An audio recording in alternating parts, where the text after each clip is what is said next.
All right, everyone. Welcome to health class while I am away on vacation. Here is a video for you to watch to tap in to our physical activity section. This is the beginning of our presentation and the basis of what we would cover when I was there. So this class is all about movement for health, okay? This is health class and we want to talk about movement. And this is the physical activity unit. Now, you don't have to answer in the chat because, well, we're not in a normal classroom. So what I want you to do is think about it for a couple seconds. What do you currently do for physical activity? So for me, I do workouts at my studio. I walk often with some of my clients. I'm walking around just in general. Sometimes it does include shoveling. Sometimes I play basketball, I ski, I play spike ball. I like to play a lot of games. That's my big So what do you do for physical activity? And you'll have your own answer. Everyone is different.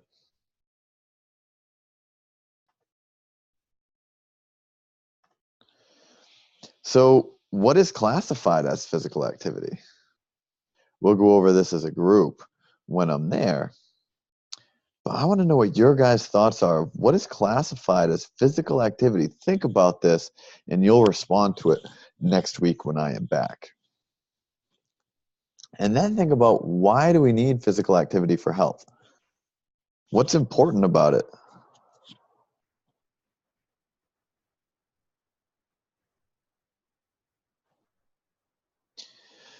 This is the last major slide, so this is going to be a quick little video for you.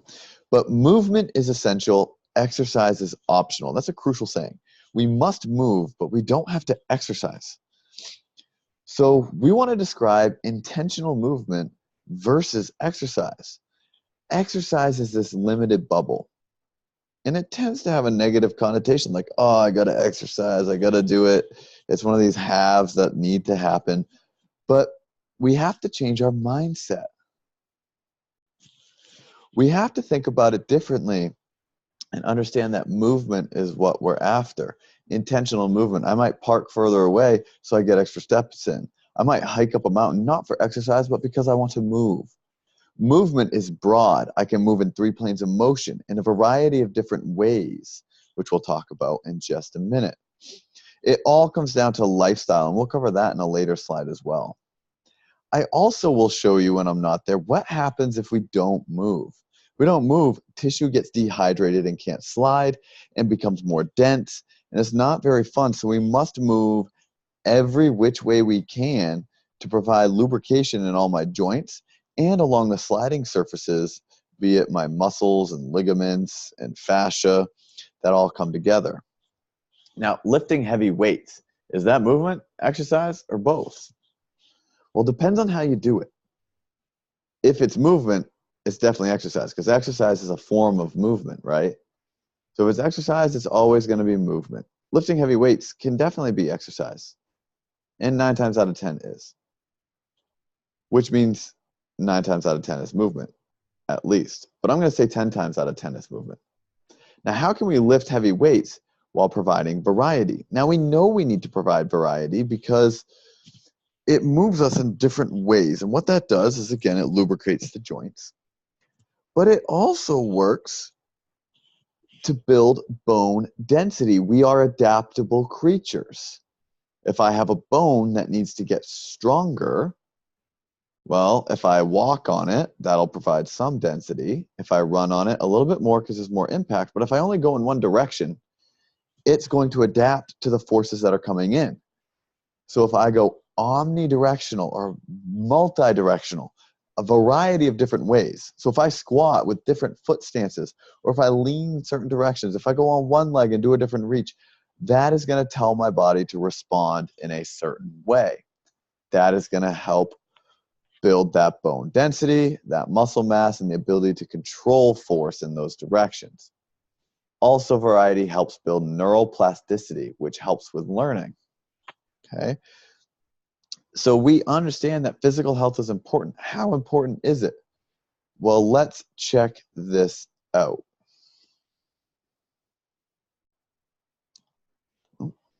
And I want to screen share. All right. So right here, you should be able to see physical activity basics. Whoa, it's flying. How much physical activity do we need? What are the guidelines and benefits? Okay, so benefits and key guidelines right here.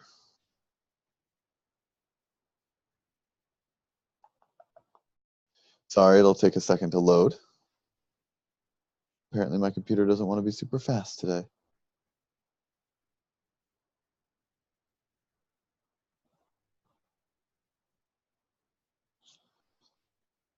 I would sing to you during this time, but I don't think you want that.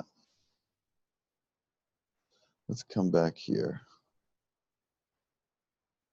Adults.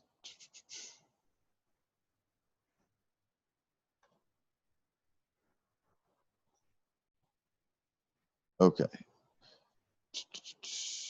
This is not what I expected. So active adults, key guidelines here, okay? The physically active, they feel better. So adults should move more and sit less throughout the day. Some physical activity is better than none.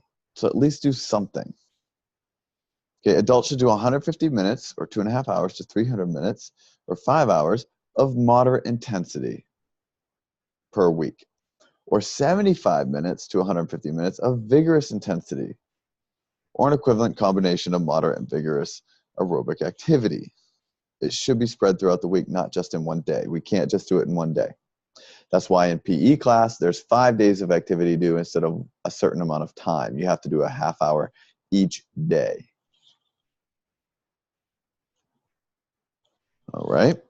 So additional health benefits are gained by engaging in physical activity beyond the equivalent of 5 hours a week. So it's okay to do more. You should also do muscle strengthening activities. So they talk about aerobic activity and how much, how many days a week, for how long, how intense.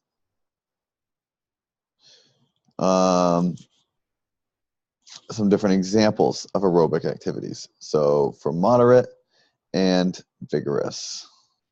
Okay. Walking, yoga, and Tai Chi, which is good. And the talk test right here is a rule of thumb. Someone doing aerobic activity can talk but not sing during the activity. Okay, if you're doing the moderate intensity. During vigorous activities, it's hard to say more than a few words without your breath. Okay, then there's muscle strengthening activities as well. And these have added benefits also, which we were kind of talking about. Making sure we attain some flexibility as well, and having a proper warm-up and cool down. Okay, and then it talks about body weight and how to do that.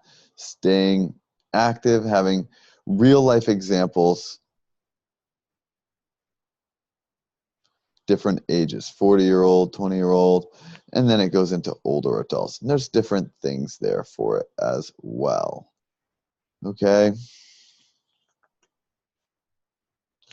Where is it? Data and statistics. I think this is it. Facts about physical activity. No, that's not the one.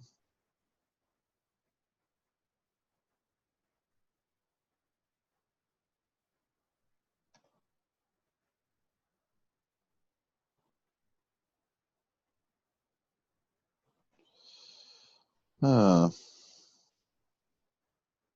Well, they've changed things around on here, but it used to say all the different risks of not being physically active. Okay. So, benefits and key guidelines. Yeah, it doesn't say that anymore. I'm sorry about that, you guys.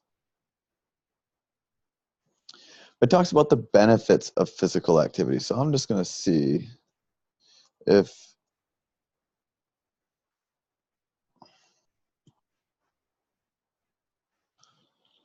they have the benefits.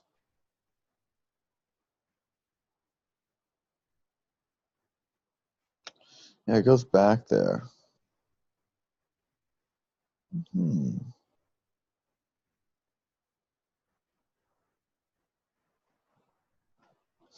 see if this says anything. No.